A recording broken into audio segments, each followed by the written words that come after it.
Yeah. Hey. Okay, a few things today. Three things all told. One, for clarity's sake, the questions I'm answering, there are 20 in all, have been created by someone that is not me.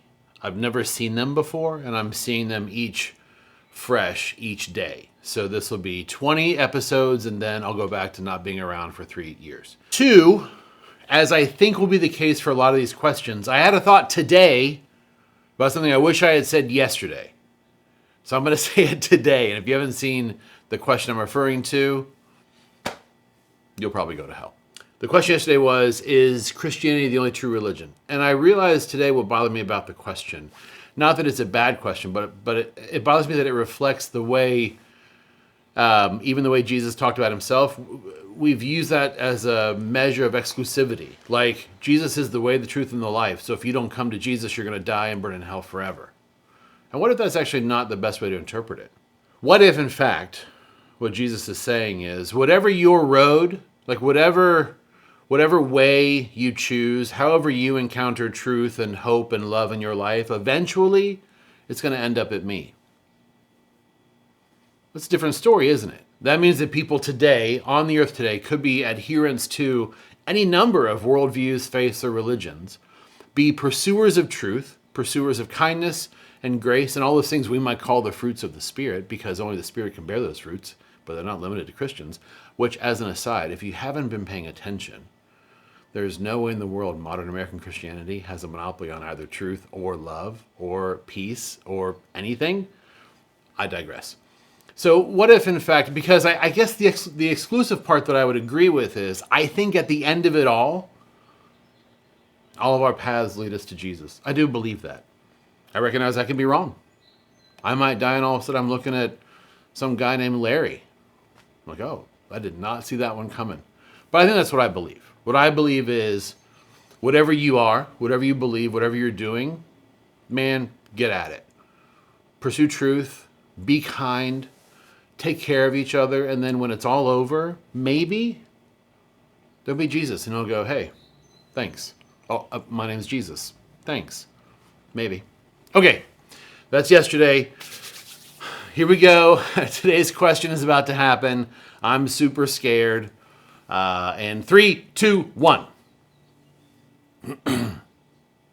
Do Christians belong in the government? Okay, so of course they do.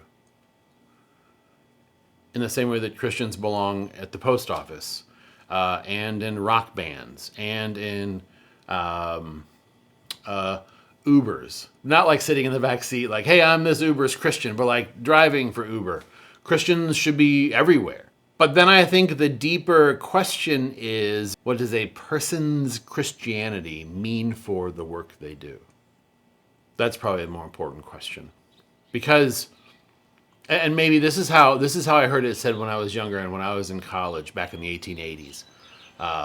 People would often make this distinction. They would say something like, I don't want to be a Christian journalist. I want to be a journalist who happens to be a Christian. And I think I understand what's happening there. In other words, there are people who are Christians who want to do just a whole bunch of things. And also, they take Jesus seriously. They want to live their lives hallmarked by kindness and sacrifice and selflessness. And that's going to affect the way they do whatever they do. Which is different from writing articles or for newspapers that only talk about Jesus or whatever it might be. So I do think there should be Christians in government. I do not think our government should be Christian. How's that working out for us thus far? How'd that go for Rome? What's odd to me about that, by the way, not that anybody asked, this is not part of the question, is I think at best what we can take from Jesus' teaching is there will be government. Government should exist to help keep order in society, but it's not like the end all and be all.